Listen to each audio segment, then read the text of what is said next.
Sa mga naghahanap din ng MIUI 125, MIUI Gear NMAX, taka MIUI Sporty, ito check nyo dito. Sa mga naghahanap din ng MIUI Gravis version 2, ito check nyo na lang dito mga boss. Dito naman banda mga boss, ito marami naghahanap nito, Yamaha Sniper 155 na standard version. Ito meron silang available dito, glossy gray yung kulay niya. Sa mga naghahanap din ng Yamaha MIUI Aerox version 2, ito glossy black yung kulay niya, check nyo dito mga boss. Mga naghahanap din ng NMAX version 2 na ABS, check nyo dito.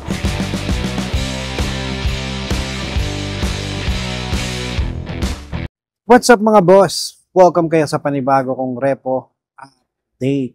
Kung napadaan ka sa channel na to at magustuhan mo man itong video na to, pindutin mo lang yung subscribe button at ang notification bell na sa ganun ay ma-notify pa kita sa mga susunod ko pang ilalabas na repo update or motorcycle vlog. Alright mga boss, napansin ko sa analytics ko, no?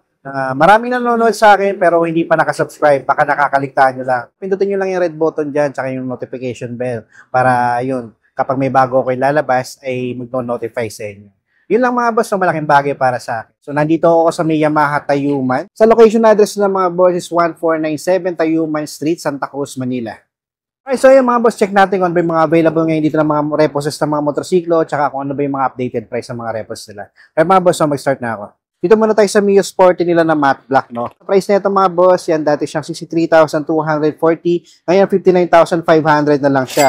And then, kung kunin mo ng installment to mga boss, as usual dito, zero down payment yan. And then, meron silang 500 na rebate kapag on time or updated kayo magbayad. Alright, so sa monthly neto for 36 months, 3,341.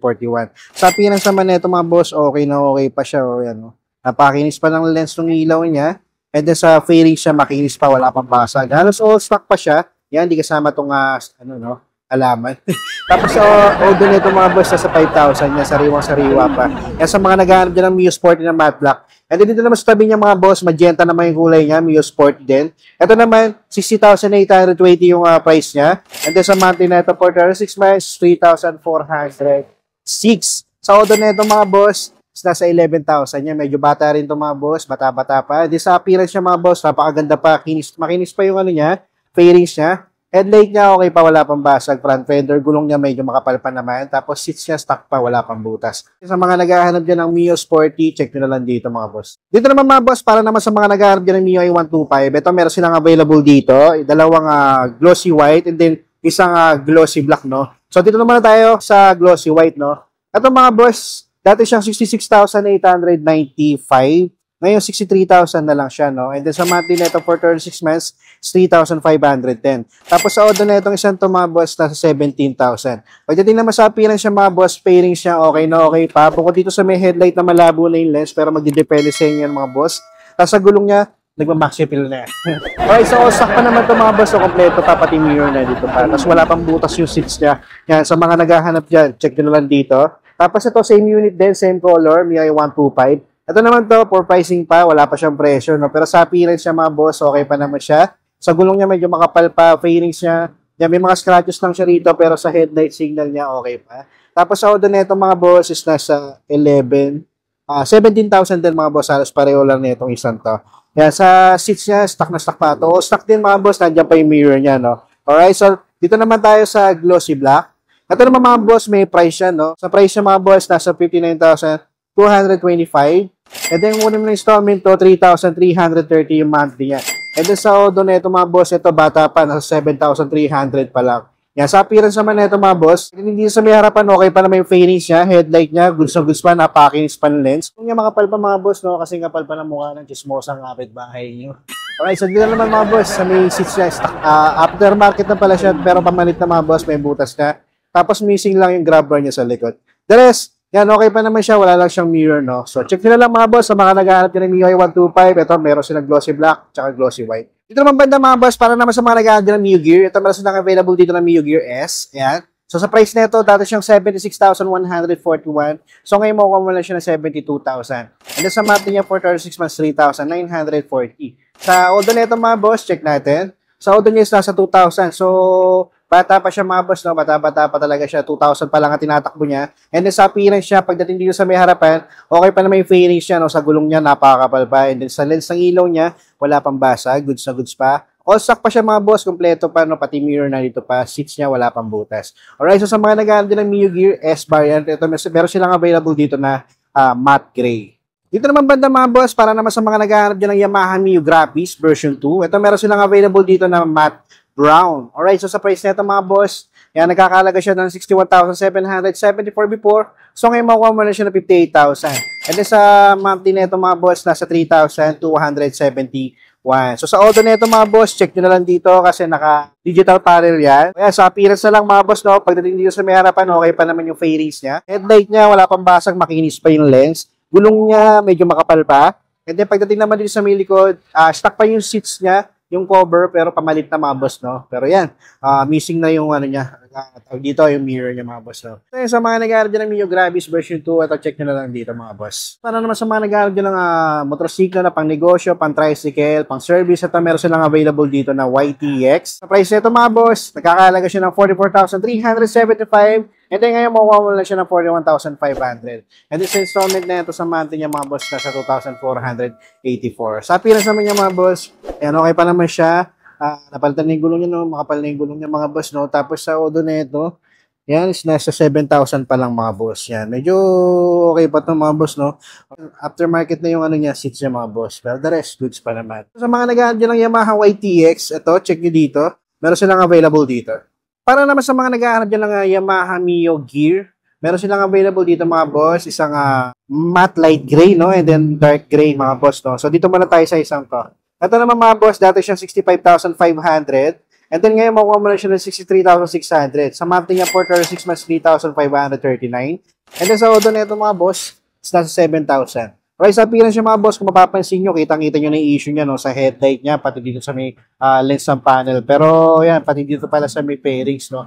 Pero magdidepende sa inyo mga boss, kung sakali, check nyo na lang, no. Dito naman sa isa, itong isa ito mga boss, dati siyang 59,750. So, ngayon makuha mo siya ng 56,000. So, sa monthly nito for 6 months, 2,176.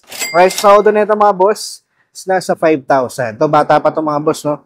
Yeah, pero ito, okay pa yung appearance niya mga boss. So, napakaganda pa ng fairings, headlight niya, gulong niya makapal pa. And then dito sa may seats niya, stock na stock pa, wala pang butas. Sa grab bar niya, abang na pang top box. Kaya lang missing lang itong isang part ng mirror. Pero yan, sa mga naghahanap din ng Mio Gear, check mo na lang dito mga boss. Dito banda mga boss, sa bandang likod nakakita ulit ako ng Mio Sporty, no? Isang matte black, isang magenta. So check natin tong magenta mga boss. Yan, dati siyang 57,000, ngayon 55,300 na lang.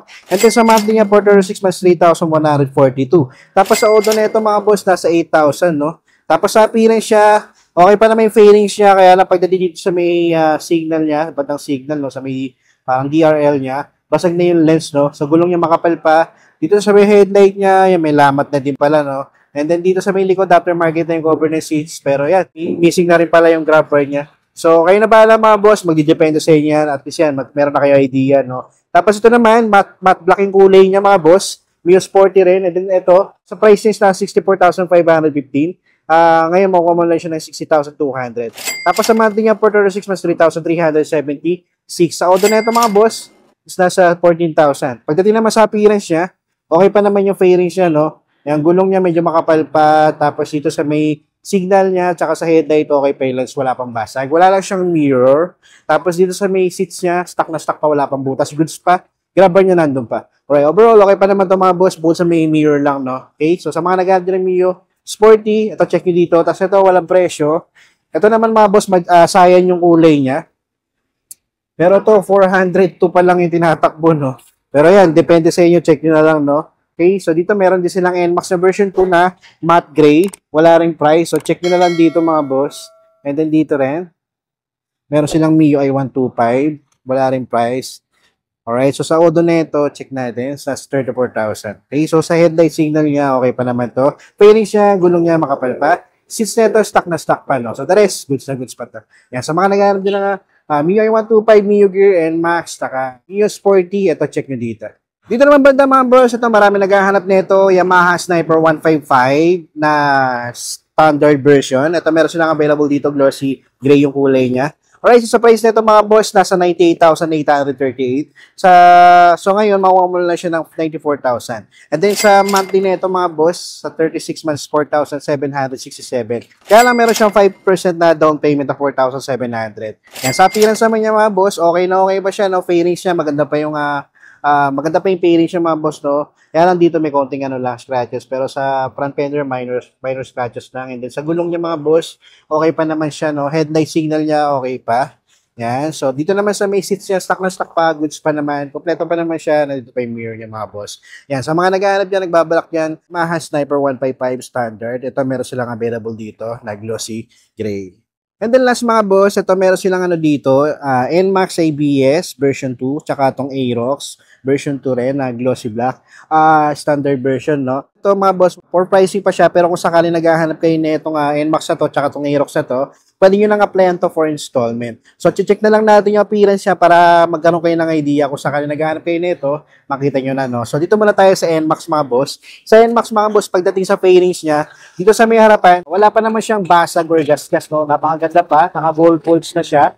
And then sa gulong niya, medyo makapal pa. Headlight niya mga boss, goods pa, pati signal. Wala lang siyang mga visor, no? Tapos dito sa may bandang likod, aftermarket na yung seats niya, pero goods pa naman, wala pang butas. Wala lang siyang mirror dito. And then the rest, okay na okay pa siya mga boss. Sa auto niya, check nyo na lang din dito, no? Naka-digital panel yan. Sa mga naghahanap dyan ng NMAX version 2 na ABS, check nyo dito. And then dito naman mga boss sa Aerox. So sa appearance niya mga boss, pagdating sa fairings niya, okay pa naman yung fairings niya, no? Dito lang sa may headlight, meron siyang issue. Yan, may basag yung sa may headlight niya. Tapos sa gulong niya, okay pa, medyo makapal pa naman. Sa front fender niya, minor scratches. And then dito sa may bandang likod, stuck pa naman yung seats niya, kaya lang.